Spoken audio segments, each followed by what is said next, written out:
Data দিয়ে একটা দুর্দান্ত রেসিপি করব, সেটা আপনাদের সাথে শেয়ার না করে পারলাম না। প্রথমে কড়াই বসিয়ে দিয়েছি, কড়াই বসিয়ে কড়াইতে দিয়ে দিচ্ছি তেল। এবার দিয়ে দেবো 1/2 চামচ কালো জিরে, আর দিয়ে দিচ্ছি একটা শুকনো লঙ্কা, দিয়ে দিচ্ছি 2 কোয়া রসুন। রসুনগুলো একটু বড় বড় বলে 2 কোয়া দিচ্ছি, ছোট হলে একটু বেশি লাগবে। ছুরির সাহায্যে ছোট ছোট টুকরো করে দিচ্ছি।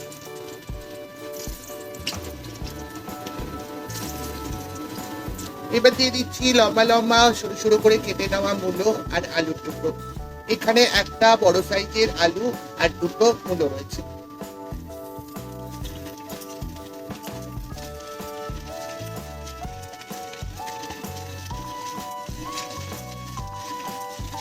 এবার এর মধ্যে দিয়ে দেবো পরিমাণ মতো লবণ আর হলুদের গুঁড়ো। দিয়ে দিচ্ছি 1/2 চামচ হলুদের গুঁড়ো।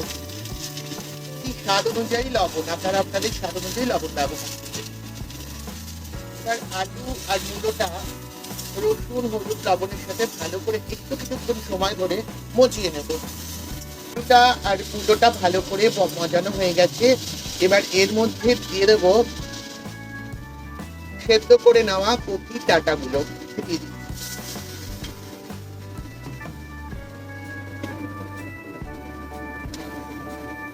এবার এটাকে একটু কিছুক্ষণ সময় নাড়াচাড়া করে নেব। কপির ডাঁটাটা ভালো করে মিক্সিং করা হয়ে গেছে। এবার আমি কপির ডাঁটাটা মজানো হতে হতে সর্ষের পেস্টও রেডি করে নিয়েছি। এখানে একটা বাটির মধ্যে আমি সর্ষে বেটে নিয়েছি, আর তার উপরে সামান্য কাঁচা সর্ষের তেল ছড়িয়ে নিয়েছি। এবার এটা কপির ডাঁটাগুলোর মধ্যে দিয়ে দেবো। এবার বাটি ঢাকা দিয়ে দেবো। ঢাকা অবস্থায় এটা 10 মিনিট রান্না হতে থাকবে। বন্ধুরা ফিরে এলাম, রান্নাটা অলমোস্ট হয়েই গেছে। এবার আমি পরিমাণ মতন কাঁচা লঙ্কা দিয়ে দেবো। আমি এখানে 7টা কাঁচা লঙ্কা দিয়ে দিচ্ছি 2 ভাগ করে। টুকরো করে নেওয়া কাঁচা লঙ্কাগুলো দিয়ে দিলাম। এর মধ্যে দিয়ে দিচ্ছি ওপর থেকে 1 চামচ আন্দাজ চিনি। স্বাদটা ব্যালেন্সের জন্য চিনিটা দেওয়া অত্যধিক প্রয়োজন। এবার দিয়ে দেবো 1 মুঠো আন্দাজ ধনে পাতা।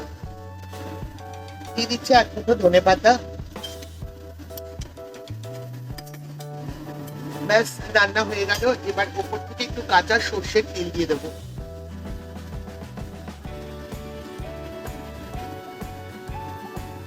এবার গ্যাসটা অফ করে দিচ্ছি, ঢাকা দিয়ে দিলাম। 2 মিনিট স্ট্যান্ডিং টাইমে থাকুক। 2 মিনিট পর ফিরে আসছি।